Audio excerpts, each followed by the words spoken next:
Why is change so hard? And let's face it, it's hard.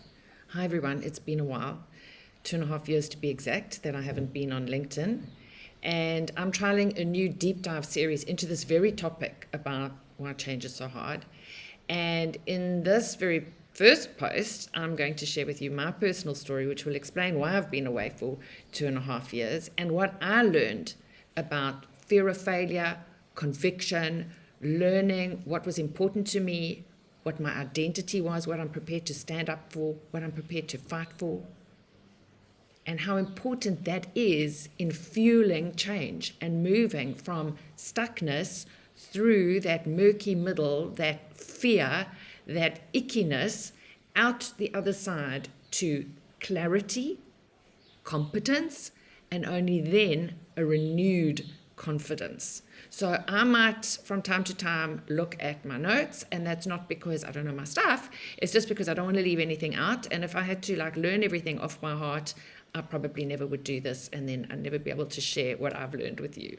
So I have to practice what I preach. So I was thrust into a huge change of my own, literally thrust into it. And I'll explain to you what happened. My mother, who I absolutely adore, was taken ill, critically ill. She was literally 4 hours from death by the time I arrived there. And it was assumed by everyone, the family, the old age home, we'll just leave her to die with dignity. What dignity? She wanted to live.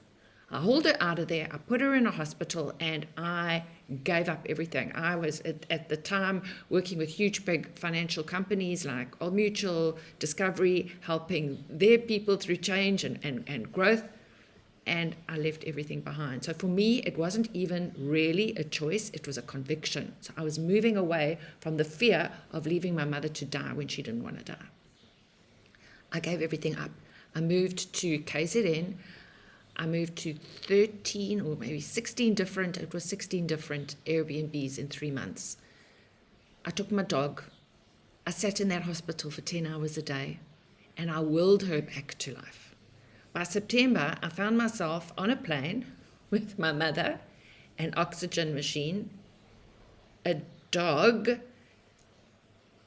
a walker, a wheelchair, and a gas canister, because my mother was keeling over on the plane. And I thought, oh my God, she is going to literally die before we get there. And we get there, and it's load shedding, meaning no electricity, and we have to wait at the airport for another 2 hours. And I'm like, what have I done? I don't know from looking after children, much less a woman who's cared for me. How am I now going to care for her? She's in an absolutely helpless situation. So the fear of failure was overwhelming. But the fear of not even trying to fail was worse, which would have been certain death. And that to me wasn't something that I was willing to even contemplate. And over the next 2.5 years, Mom stayed with me. I looked after her. I got carers in 24/7. It was hard. It wasn't easy. And had I known before, maybe I wouldn't have done it. But let me tell you that it was so rewarding that by the time she passed about 3 months ago, I am so at peace. I have fulfilled my mission. There has been so much healing that's been done. And yes, I was able to do it because I chose to, and I don't have children. But the point is not that. The point is when you know and you've got a strong conviction about something and you're motivated away from something even worse, the change becomes a must do. But what happens when you're not motivated that way? What happens when you don't know what your motivation is, when you don't know what your purpose is? Or what happens indeed when you're not moving away from something bad, but you're moving forward towards flourishing, towards opportunity? That's when all these fears come in, don't they? Fear of failure, fear of success, fear of shining too bright, fear of other people envying us, fear of not being perfect, fear of uncertainty, fear of losing control. All of these things I work through in my workshops, and I'm putting it into a book that I'm writing as well. But these are the things that keep us stuck. And these days, if we're going to keep stuck with AI coming on and change that is kind of coming at us, we have to kind of proactively choose that change. Otherwise, you know exactly where we're going to land up. So what do we do?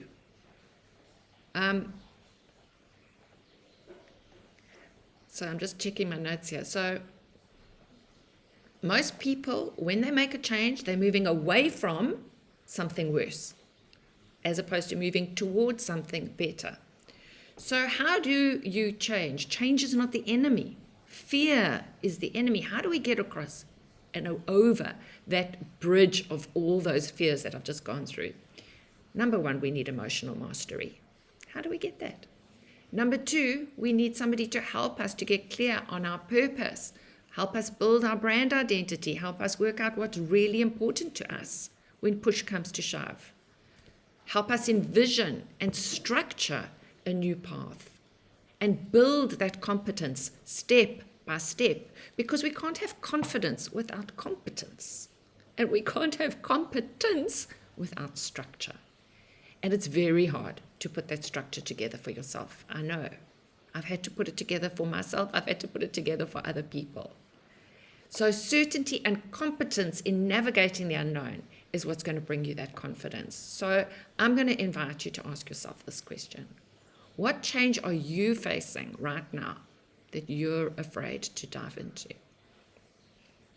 What change are you facing right now that you are afraid to dive into? Something that you know needs to change, you need to transform, you need to level up, you need to scale up. What is that? Take a minute. What would help you find your footing? So for those of you who don't know me, my name is Tessa Plen, and if you say that really quickly, it sounds like discipline.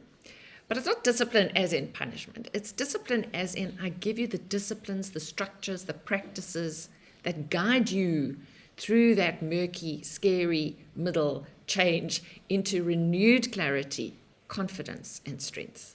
So I call myself a transformation architect and a growth activator. And if my story that I've just shared with you resonates with you, if you're going through something similar, please reach out. Reach out in the comments. It'll help me know whether this series is of relevance to you or not. And if you or your team are going through some of these issues that are inevitable, it's not only you. That's one thing I've learned. When you think, oh, it's only me that's struggling with this. No, no, no, no. There are lots of other people struggling with it. They're just not going to tell you.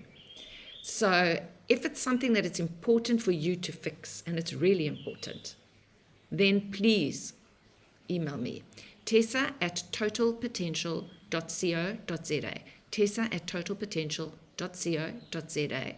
And if there's a mutual fit, and if it's something that I can help you with, and you believe that it's also something that I can help you with one of my proven systems, where some of the growth results we've gotten is like 89% in teams, then I'll be happy to work with you.